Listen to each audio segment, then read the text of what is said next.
Hey, what's going on? It's late. It's technically Friday, but it's late into Thursday night.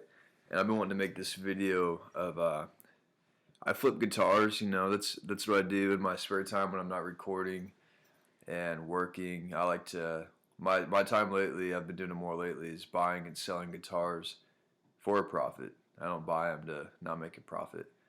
And I've only had to break even, I think, once, or I'll trade. But I just wanted to show you kind of where it started. Here it is. I got this Bullet Strat Squire from it's actually at our church for a long time. It had been sitting over in the platform. Nobody had been using it forever, so I took it home and was just messing around with it. And eventually I asked my youth pastor, like, hey, I'll sell this and give the money to the church. I might as well get rid of it. He told me just to keep the money, so I kept it. So I profited. I sold it to a coworker for $90. $0 into 90, so that was nice. Most of these, I believe, are in order, so we'll go in order. This is a part of a buy that I had when I was first getting into buying and selling guitars. It was mostly for my own interest. I was mainly just wanting cool guitars to play, and that's when all the cool opportunities were arising. It seems like since I've been doing it more intentionally, the cool stuff disappears. Or maybe I just have my eye on more expensive things. But I got this, obviously, project guitar from a fella he sold me this, a Tele that I stripped down. I sold the parts for that. It wasn't anything crazy. And an acoustic bass that he had repaired. I think I bought all of that for about maybe $120. So I got 3 instruments for $120. He was, oh man, my little mouse is in there. I'm still figuring out how to do all this stuff. We'll keep it in. So I bought that. Yeah, I bought all that stuff. He just liked to mess around with stuff. He had this music room it wasn't even a music room. It was just a little storage. I called it a music room. It was a storage room basically, and just full of guitar cases. And he said every single one of them had a guitar in there. He had a lot of stuff, but this is a guitar he was messing around with. I've always been a sucker. If anybody that knows me knows I like natural wood finishes, and so to have a guitar that's stripped down to just the wood was pretty cool. He put a Rickenbacker Slash in there with some sort of cheese grater, whatever that plate is that he made it with. And I eventually sold that. I think I wasn't expecting to get much because, somebody else was going to put a lot of work into it if they even wanted to keep. The guy that bought it, he wasn't. I said, yeah, the guy that I bought this from put that Slash in there. He goes, yeah, I wish he hadn't done that. All right, I thought it was kind of cool. But the right guy, if personally, if I were to keep it and mess around with it, I'd probably spray, maybe paint the body, but tape off that Slash and paint the inside of that Slash something different. I think that'd be pretty sick if I still had that. I sold that for about $70, $75. This guitar, so I got this in a buy. I bought this guitar and the one that's going to come after it. I paid $200 for the 2 of them total, so $100 a piece. I have no idea where these came from. The guy that I bought them from, he didn't build them. He got them somewhere. I don't know where. But I listed this as a Telecaster, swirl type guitar. I imagine it's just, standard parts. This is kind of before I really even cared. There wasn't much info to find about this. I didn't take it apart. I didn't look at the body, the neck, anything like that. But if me myself, I'm not unique in the things that I like to do. You're never the only one that does what you do. And I find interest in unique guitars, just weird stuff that most people would turn a blind eye to. And these 2 guitars stuck out to me, and I got a great deal on them. And I know that other people out there, there's other people like they're out me. Other people like me are out there. Maybe you're one of them. but I thought it was a unique looking guitar, a brown swirl. It's not that my pictures aren't doing it justice. The lighting isn't that good, but it didn't look that nice either. It had that cool little wooden. That's like a little wooden. It's like the thickness of a shim around that neck pickup. It played okay. I sold that for $275, so I made my money back on the two guitars that I bought, and then plus $75. This is where we start getting into the cool stuff. This is the other guitar that I got with that one that I just showed you previously. This is a green Telecaster, no pickguard. I like the solid, just the solid body.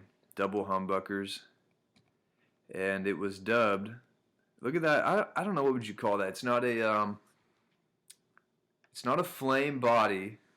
It's just a wood. It's like if you were to go into Photoshop and take a picture of a wooden, like a wooden wall or just wood texture, and then put green over it and lower the opacity of the green or change the blend mode. If you're a Photoshop user, that's what that guitar looks like to me. It's really cool. They got the staggered holes for the strings to come through, 3 and 3. I like that guitar a lot. I love the color. The green is sweet. There's not enough green guitars out there. The back is I don't know what the story on the back is. Just an emerald. I'm wondering if perhaps that was the original. Anyways, there's oh wow, I didn't know that was in there. So there's a close up. That is sick. I like that a lot. I miss that guitar, mainly for the look of it. The playing was okay. It wasn't bad. It was a nice guitar, and it actually was dubbed the Jadecaster. I wonder if I can zoom in. How about that? The Jadecaster. I thought that was a sick sick decal. Wasn't able to find a single bit of information on it. So I don't know where that guy bought those guitars. Moving on. So this isn't a guitar flip. It's a piece of a guitar flip. I bought this on eBay. I don't think I bought it to sell it. I started doing that after I bought this. I just like the look of it. It was a Padauk. I think that's how it's pronounced. Padauk stripe down the middle. I think alder was the rest of it. I bought that body for maybe. I think I paid $75 for it. I think I paid $75 for it on eBay. I ended up selling that locally for $150, somewhere around in that ballpark. This Rogue guitar, these aren't very expensive. I wanted to play steel guitar, learn how to play, or at least try it out. I got a bar and everything. It wasn't for me. I didn't really have the patience to learn it. I wasn't as interested as I thought I was. The idea of it was a lot nicer than the execution. But a fellow nearby, he won a bid for a pallet on that was full of instruments from Cargo Largo. A lot of resellers go there and bid on pallets, and he paid $40 for the whole pallet. And he said he had about 15 of these guys, and he was selling them for $40 a piece. So he made his money back on just that one that he sold me. I got good use out of it, and I sold it for $70. This was a reverb buy, actually. Oh, spoiler. This was a reverb buy for myself. I wanted a classical guitar because I don't have pictures of what I'm about to tell you of, but I bought this guitar at a garage sale. Not this one, but I had bought a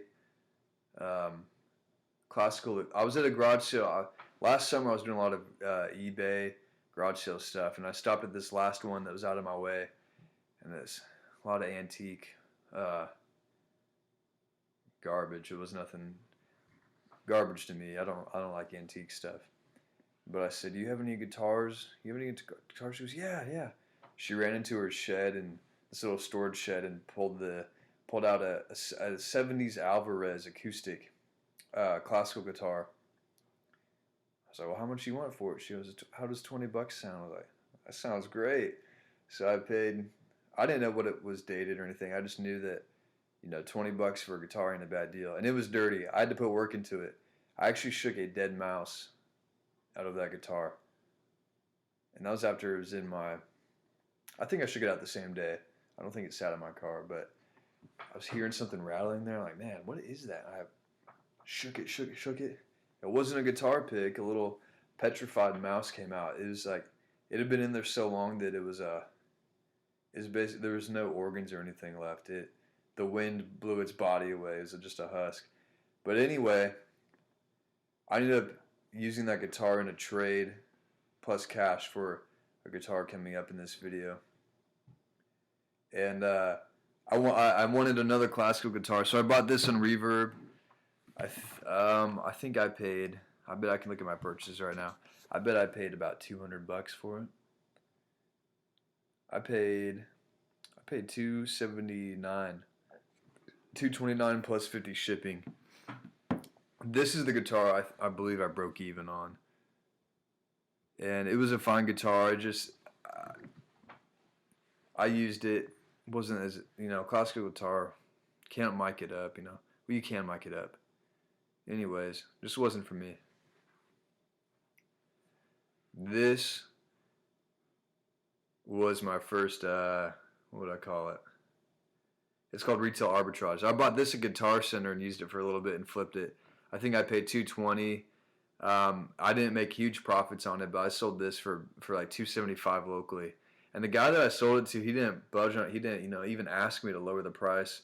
He just showed up and he paid cash for it real fast. Like it was almost as if he needed it for, it was a last minute prop for a movie, and he was in trouble for not having the prop. He was in and out super fast. He didn't even play it. I was trying to tell him about how one of the strings was buzzing, and he didn't. He just said, "Oh yeah," handed me the cash and kept going. Fine by me. I'm actually on the search for a 12-string electric right now. This guitar. This is a screenshot of a video. I was gonna part this guitar out because I bought this guitar super gung ho, and I paid like $250, maybe $225 for this. And I was playing it. I was like, oh, sweet. And I didn't even notice when I was buying it that the frets, he had told me that the truss rod had been adjusted so much it was stuck. So it said it, can't remember what they refer to that as, but it just kinched itself. And so I think to make up for that, over time the frets had been shaved down. I'm telling you, man, they were thin. They're like, it was barely an indentation above the fretboard. I don't know how I didn't notice that when buying it. I was just so stoked to get it because I think this guitar is really cool looking. It's a High Flyer Phase 3. Famously known for Kurt Cobain using them. I think he used a white one. So I was going to part it out.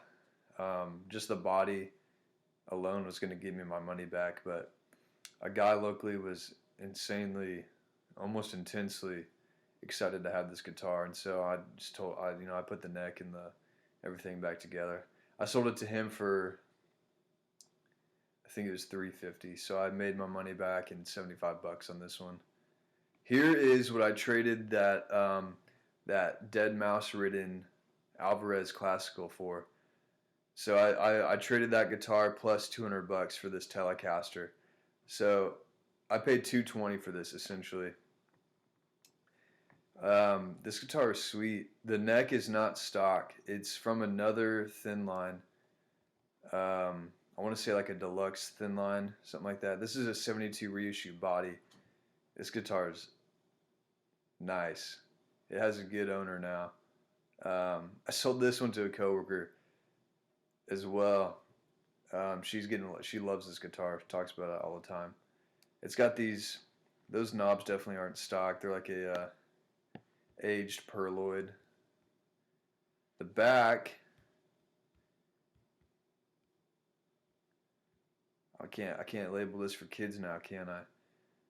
It played great. I've crafted in China neck, but I've played enough Chinese necks to know that not all of them are bad. There's some really good ones. In fact, my main guitar is a Chinese neck, and it plays great.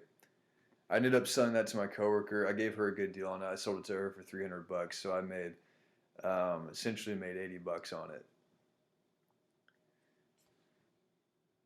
I'm just starting. Oh, there's a beauty shot. I'm just starting to realize that I've not really made insane profits on my guitars. On at least most of them. It this up until this point, it's been mostly hobby stuff. Only lately have I been doing it more seriously with the goal of getting to a synth guitar from Godan. This one, this was a guitar I was eyeing on Reverb for like months, and it's by a company called Bigfoot out of man Brazil. I want to say Brazil, somewhere over there. Heavy. This guitar is so heavy. The top is made from recycled maple skateboards, and you got the jazz knobs. The neck was peculiar. It was so whatever your standard neck shape is, I have no idea. I'm not huge into that, but this neck was just it was like so it was your normal neck is rounded, it feels round in your hand. This was round, then flat, and then round again. So it was peculiar. I didn't like the way it felt in my hand. It was a huge impulse buy. I'd been looking at it for so long that I eventually just made an offer on it and got it. And I made an offer at $500. I can't remember what it was listed for. This guitar had only sold once before that, and the guy selling it was the second guy who owned it. And this guy originally paid $1,000 for it. But for whatever reason, it didn't sell. This is another one of those guitars where you have to, um, you know, just be kind of weird and want to explore weird stuff that's outside the norm. I just thought it was an interesting guitar, and it sounded pretty good. It had a McNelly P90s in it. I sold this. I ended up selling it, so I paid $570. I sold it for $700 straight up. So that one was a little bit better. I made $130 on that one. Really rad guitars by Bigfoot Guitars, as you can see the headstock logo up there. I believe they only make acoustics now, if they're even still in production. Their Facebook page has some Telecasters some other guitars, and they all incorporate this recycled wood idea. It's really neat. I love the back of that headstock. This next one, I actually got this on Craigslist. It's a parts caster, and it was a parts caster. And I bought it from a guy on Craigslist who ended up being a regular at my restaurant that I work at. I was like, you eat at blank? He goes, yeah, and he recognized me, and he ended up knocking some money off of it because the guy he was going to sell to before it offered him $120 for it, and he was going to sell to him, and the guy bailed. I was going to pay maybe $160. He goes, really, Reed, if you're watching, sorry I sold the guitar, man. I had too many sitting around. But this guitar, I paid $120 for it, and I can't even tell you how much I enjoyed it and loved it. It was so cool. You got a rail right there, so you got a humbucker single, and 3 independent switch mod. Who knew? It was sick. There was no knob here when I got it, and so I actually had these sitting around. I forgot about them. I had 2 of them, so I thought about making it match the pickups. So black, white, black, white, black, white, or just do black, white, black, black, white, black. I didn't end up doing that. I just kept it how it was. But that neck, I don't know where it comes from. I have a picture of the inside of it. It's got that sweet speckle on the back. I don't know what that's called. Let's see. Oh yeah, Spurzle. It had Spurzle locking tuners on the back.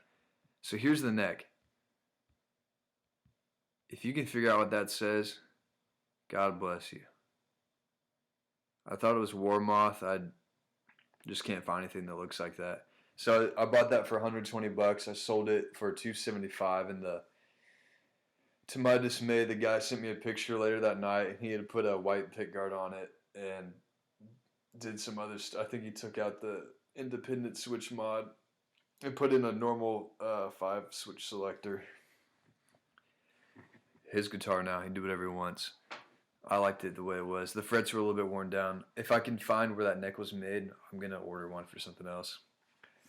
This is one of my more recent flips. This is a PVT 60 made in the United States of America. God bless America. And man, I've been looking at these for a couple of years. Never seen one locally. In the page that I'm a part of on Facebook, a guy was selling one, and I jumped on the opportunity. I paid. I ended up paying $480 total after shipping, and it was a cool guitar, man. I'd been looking at it for a long time. I didn't know this about them, but if you turn the tones past like 7, then it turns these humbuckers into single coils, so you get the best of both worlds. And this is an in-phase, out-of-phase switch. This is from the late. It's like a late '80s, maybe, yeah, I'd say late. It is late '80s, and this is actually kind of a rarer model. It has a rosewood fretboard. I had this listed. I always get nervous when someone messages me and says, what's your lowest you'll take? And I replied back. I said, well, do you have an offer in mind? And he only offered me $50 less than what I asked. I had it listed for $750, so he offered me $700, and he bought it the next day. Super easy transaction, really cool guy. He actually had 2 of these already, and I guess he just likes them a lot. The neck, one of the reasons I didn't keep it around after wanting one for so long, the neck felt like holding my phone. Like it was like that thickness. It was very, very thin, very odd profile. That's not even that. The gripe of these is they're really heavy. Wasn't nearly as heavy as that Jazzmaster I showed you earlier. The thing blew this out of the water. But this is a cool guitar and I got a great deal on it. I guess the prices have only gone up because in the past they've sold for like $300 to $400, and I was able to get $700 no problem. I sold it within a few days. This is my most recent one. This is the first guitar I've ever shipped. I just shipped it to California, and it made it safely. So I had a successful first guitar shipping. And I bought this locally. It's in Malden, Utopia. I did a video on this, so go watch the video if you want to know some more about it. But I paid $200 for this locally. I had it listed locally again for about $350. I got a couple bites, but a lot of flakes. And so I threw it up on Reverb. And despite having to pay fees and all that, I ended up making, I think it sold for $325. And so I just hit right above $300. I made $300. Or I didn't make $300. I sold it for $300. So I made right above $100 on this guitar. And it is a cool guitar. They're not in production anymore. There's none other listed online. But up until now, this is my guitar flipping adventure. And this isn't everything. I sparsed out a few things that other gear related things. I've sold studio interfaces, pedals, synthesizers, amps, djembe drums, metallophones. I like buying stuff and playing new things and just giving everything I can a try. And I found that where I shine the most and where I enjoy the most is guitars.